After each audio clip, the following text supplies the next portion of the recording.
Welcome, friends, to another edition of Economic Update, a weekly program devoted to the economic dimensions of our lives and those of our children. I'm your host, Richard Wolff.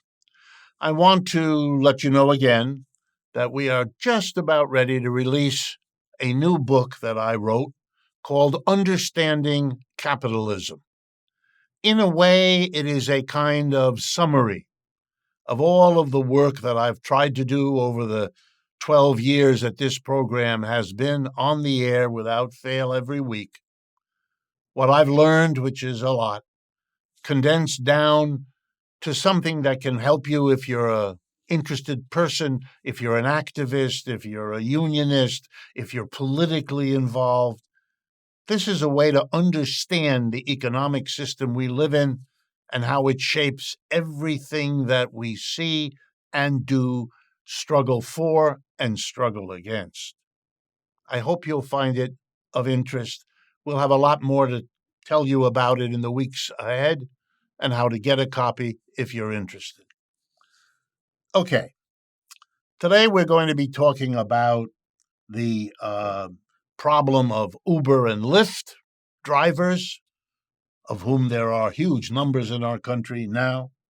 We're going to talk about the climate and who is helping and who is hurting, our concerns about climate change, and finally, the bizarre decision in one European country to get more work out of working people, even after a terrible pandemic which hit Greece, the country in question, harder than it hit most.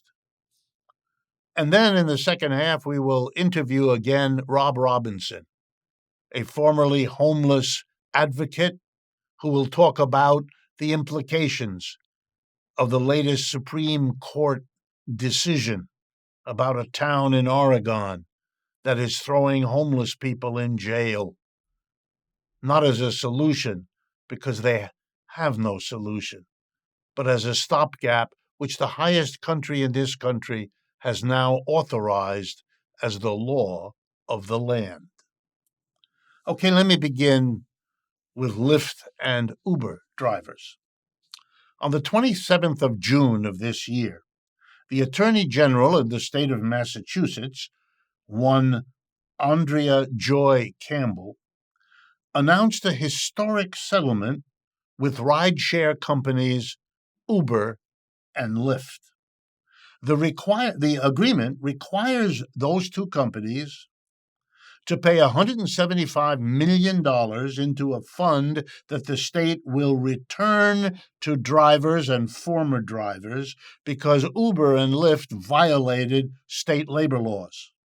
The agreement also makes the companies make future improvements, and by doing that, right off the bat, to raise wages for those workers to a guaranteed $32.50 an hour minimum wage. This is an amazing achievement for the thousands of Uber and Lyft drivers, part-time and full-time, in the state of Massachusetts. It is unfortunately rare among the 50 states of the United States.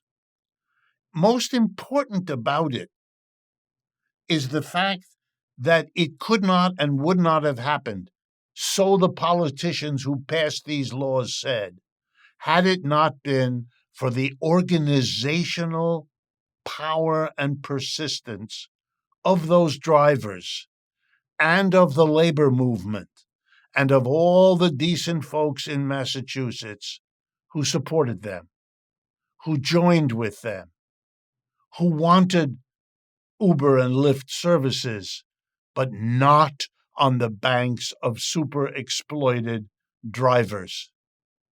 This is really important, folks, not only for what was achieved, but for how it was achieved.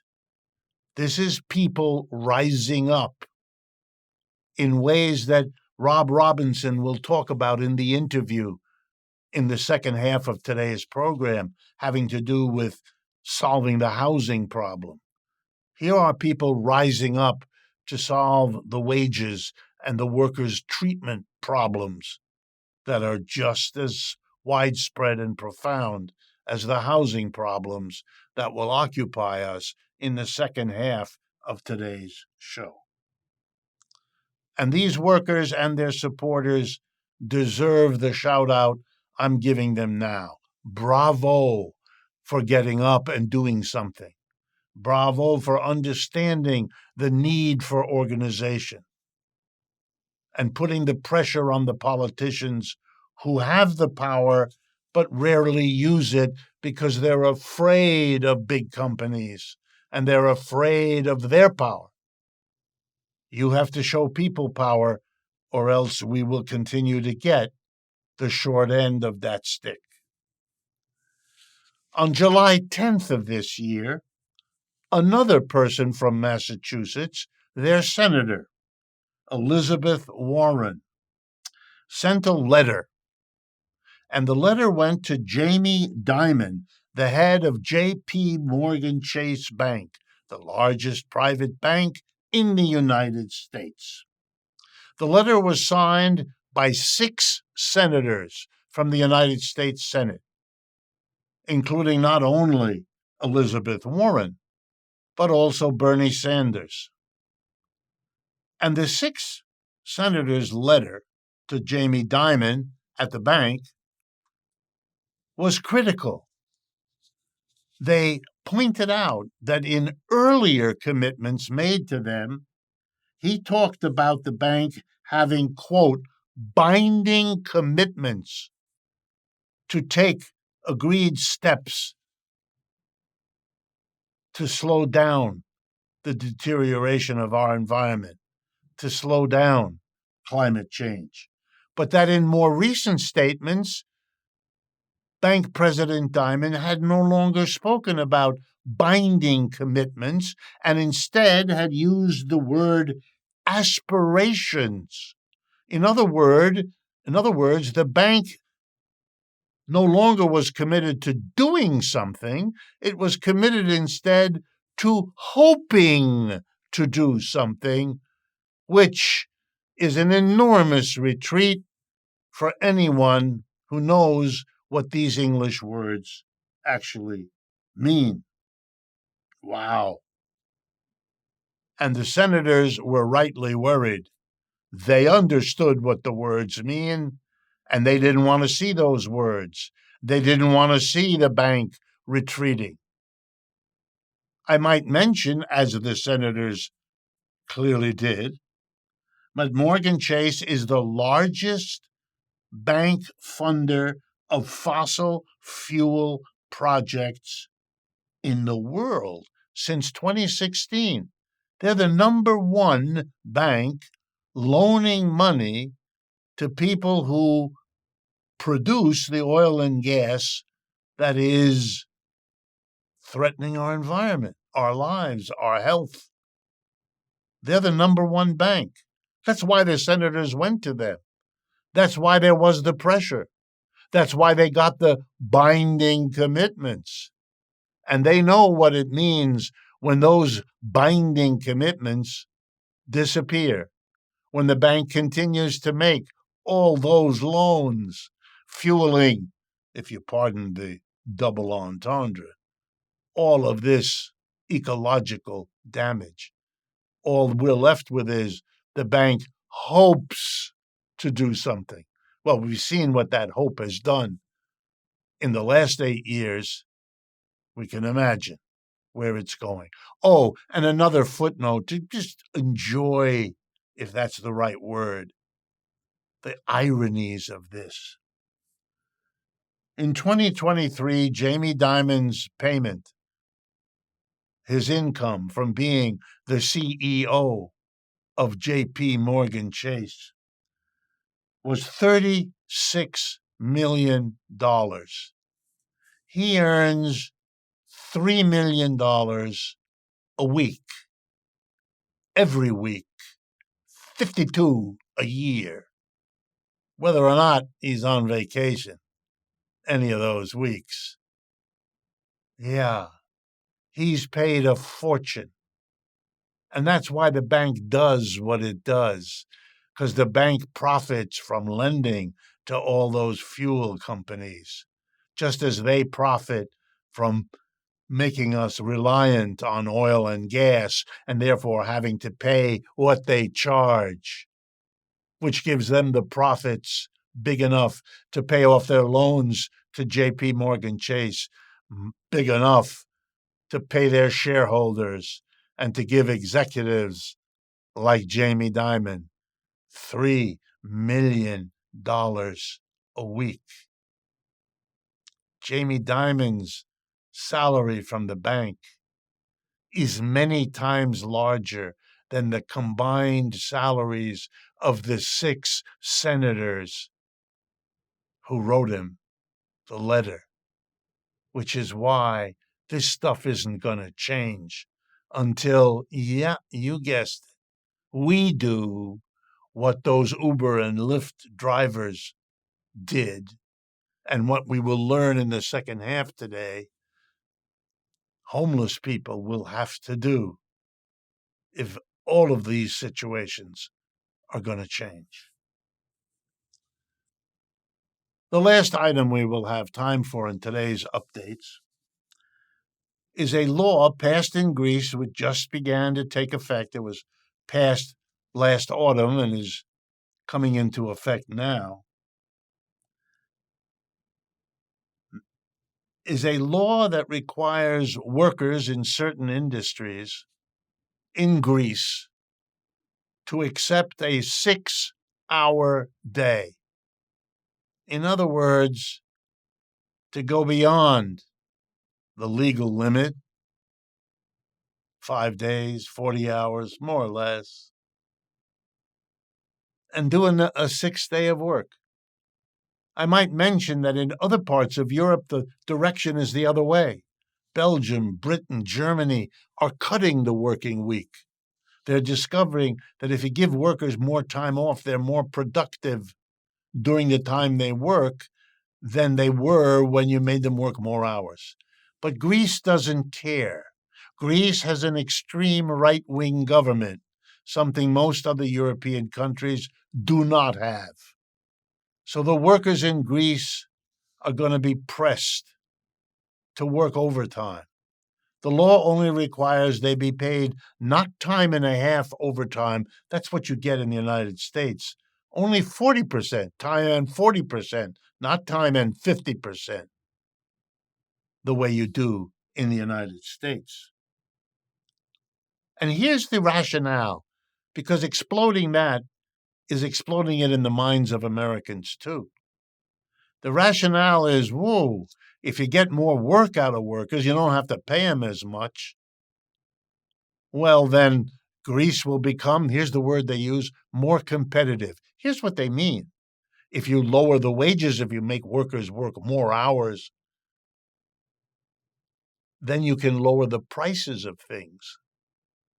And that's, of course, what makes you more competitive. People around the world won't buy more Greek goods because Greek people pay their workers less. They will only buy more Greek goods if the Greek goods are cheaper. Here's the issue. The Greek capitalists want to sell more goods. They want to be able to lower their price, but they're only going to do it if they can make the workers pay for that by lowering their wages. Let's be honest. If you really want to be competitive, you Greek capitalists, just lower the prices. Pay the workers the same, lower the prices, you'll be more competitive.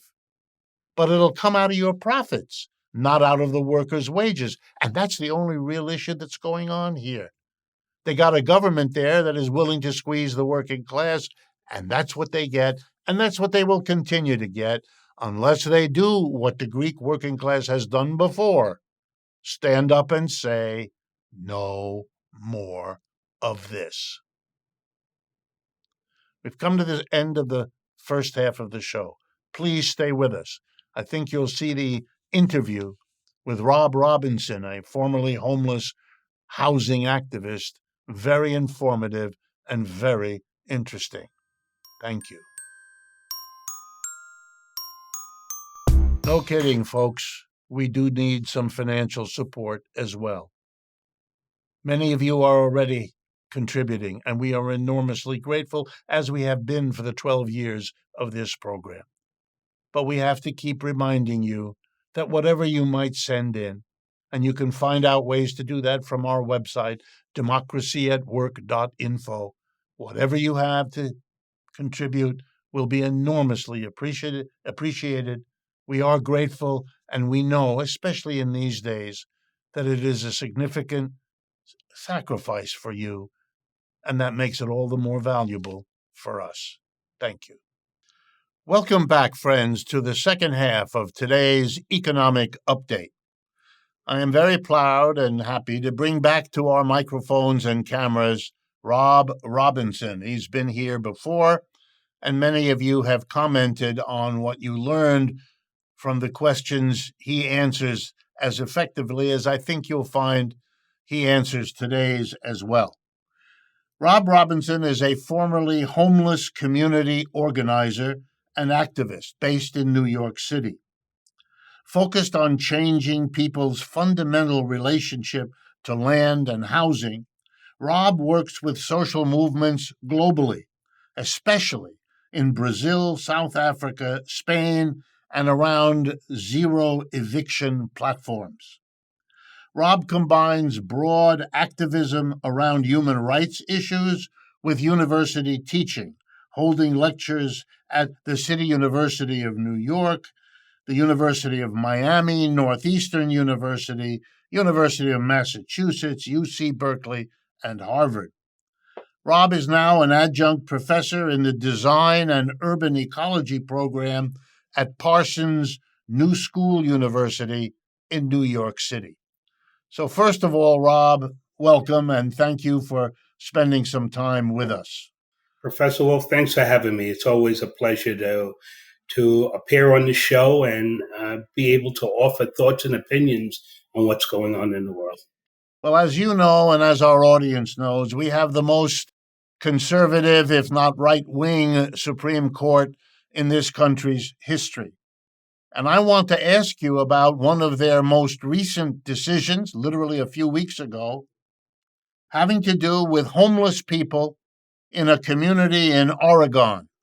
So please begin by bringing us all up to date. What was the issue there briefly, and what was the decision that the Supreme Court handed down, and that is now the law of this country? So on April 22nd, a case was heard at the U.S. Supreme Court called Johnson versus Grants Pass. Grants Pass, as you stated, is a small community in Oregon where there are many people who are homeless, or as we like to say, sleep rough, sleep out on the streets because they have no alternative. So the city was fining these folks with $290 tickets, right? Folks with no alternative or no other place to go. You're exacerbating an already difficult situation. Most of these folks are impoverished. They're in need of housing. They're not choosing to be there, but they're there by, whatever reason they're there. So this case was heard. And this case, I want to remind our listeners and viewers to take them back a few years where a similar case, Martin versus Boise, Idaho, was heard before the Ninth Circuit Court of Appeals, which is a West Coast court, which upheld a decision of the lower court that said when a city or municipality cannot offer an alternative for people to go into shelters or some other place to sleep, if they sleep on the street, that's up to the individual. They shouldn't be fined, and we're not going to allow it. So the Supreme Court, the Supreme Court refused to hear the case at that time. I believe that was 2016. And now, as you stated earlier, that Supreme Court has moved to the right. It's really conservative, and minds have been changed. And they offered to hear this case, and it was argued on April 22nd, and they released late in June their decision, which says it's okay. I think this is going to it's okay to fine people even when you have no alternative. And I think that's going to cause a rippling effect throughout the country. Am I correct in understanding if you ticket a homeless person who is assumedly is homeless because he or she doesn't have the money to get a home, they may well not have the money to pay a ticket. especially if it's $300, as you just quoted. And if they get several of these tickets, then of course it's completely out of the question.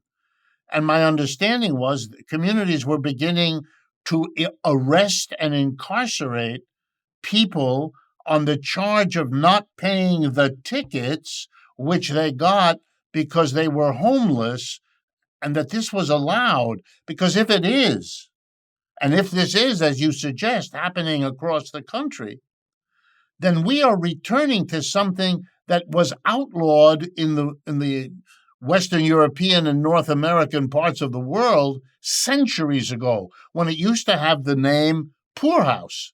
You called it a poorhouse or a poor person's prison because you threw people in there for the crime of not having money. And this eventually was abolished on the simple ground that if a person doesn't have money, throwing them into prison makes sure they'll never have any money. It forecloses any opportunity of working or finding some form of activity with remuneration that can get them. You're condemning them to perpetual. You're creating a society which has a perpetual poor. Now, we already have that in this country, and we've had throughout our history, but we didn't before have the legal right to put them in a debtor's prison or a worker prison, which is what this is. Am I understanding this correctly? And will other parts of the country follow suit given what the Supreme Court has decided? You're absolutely spot on. And I think we've already seen punitive actions taken by municipalities across the country, certain areas. New York is slightly different in the fact that New York has another problem. It has 600 shelters. So the argument in New York is there's plenty of places for you to go. If you don't want to go here, then we have the right to lock you up. But I think it also opens the door to something that the current administration was talking about, and that is addressing people who perceive to have a mental illness. So it now gives you sort of permission to pull people off trains and jail them, right? Pull them out of parks and jail them. So I think it's problematic. But I think municipalities around the country, it's problematic differently. It plays out differently in different cities around the country. So we've seen punitive actions down in Florida where folks were attempting to feed street homeless people. They're showing, some humanity. And all of a sudden you're being criminalized for being a human being, right? But it's also going to increase the populations in our jails, right? People can't pay. So you're exacerbating an already huge, huge problem. Yeah, I want to get at that a little bit. The United States is already unique in the world. We incarcerate a larger percentage of our people than anywhere else. The new government in England, led by Mr. Starmer, who just won the election a few weeks ago, one of its first activities, according to the new prime minister there, is to reduce their prison population. So I went and looked just as a matter of interest. Their prison population is 1/4 the percentage of their people that we have in the United States, and they're busy reducing that because that's too many. And Britain's is worse than every other country in Europe. So the United States is completely off the chart. And now this last business, is this not in fact, to use your phrase, criminalizing the poor? We're making it a crime to not have enough money. It's kind of the logical extent. You blame the victim. You blame people for the fact that this society cannot find a job, an income source to keep people in a decent condition, and then you blame them for it. It's an easier way to get rid of the problem or sweep the problem under the rug, right? If you were, if you came at this from a humanity prospect, then you're gonna find housing for people that need it, right? And in a city like New York, where housing is expensive, yeah, people are going to need a little help. We have a voucher system. To New York City's credit, we have a voucher system, but they want to be selective as to how they give them out. We need people in this country, in this city, need help. capitalism has put people behind the eight ball, and people are struggling trying to keep up. Poverty has never been addressed in this country, and it just continues an ongoing legacy of impoverishment, imprisonment, and they seem to go hand in hand in this country. Yeah, the same country that, complains bitterly about paying taxes, then establishes prisons paid for by taxes and throws an inordinate number of people into those institutions, thereby requiring the taxes to be paid. I mean, and I'm not even going to go into recidivism, the fact that our prisons are so badly organized and operated that in most cases human beings put into them come out in worse shape than they were in when they were sent into it. It's a non-working system. Our prison population is inordinate, but so is our crime. It hasn't solved our crime problem. Other countries that don't put anything like that number of people in jail have never imagined, let alone experienced, levels of violent and nonviolent crime of the sort we have in this country. The failure of that system is so obvious, it really makes you wonder how in the world did they come not only to do it, but to have a Supreme Court that is now making that decision worse. That town in Oregon and others like it are not being required to produce shelters, are not being required to come up with plans even of how to address. Look, a housing problem is not advanced rocket science. You either give people the money to afford the housing or you bring down the cost of the housing, one or the other or some combination. That's it. We know exactly what we need to do to make that problem go away, but we are incapable in our economic and political system for doing it. What do you think is the Absolutely. future? How do you, because you've been on all sides of this, Rob, what do you think is going to happen to our homeless populations and the communities in which they gather? That's a good question, Rick. I often, while I'm not a big promoter of violence, when are people going to stand up and rise up and say we demand change? I'm blessed to have traveled all around the world, and I see places around the world where people have a fill limit. They say enough is enough, and they stand up. And the best example of that was for me in Chile in 2019, when 1 million people turned into the streets and said, we need change, right? And they were talking about amending their constitution, but people rose up. And I think what we need now is for a general population to become educated on the issues, right? We've become a society that sort of draws a line down the center of the street. I got mine, you get yours, right? But if we're a society that cares about one another, if we're humanistic, then we have to think holistically. What is the solution for everybody? Yeah, everybody can't afford a great big mansion, with a built-in pool, but not everybody wants that either. People want some of the basics, right? And when it says something about this country when the basics are too difficult for people to achieve. That's the question. That's a fundamental question that needs to be answered. How do we get there? And I think it has to come from education.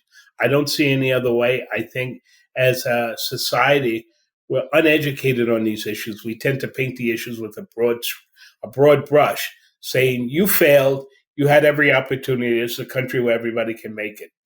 Not necessarily so.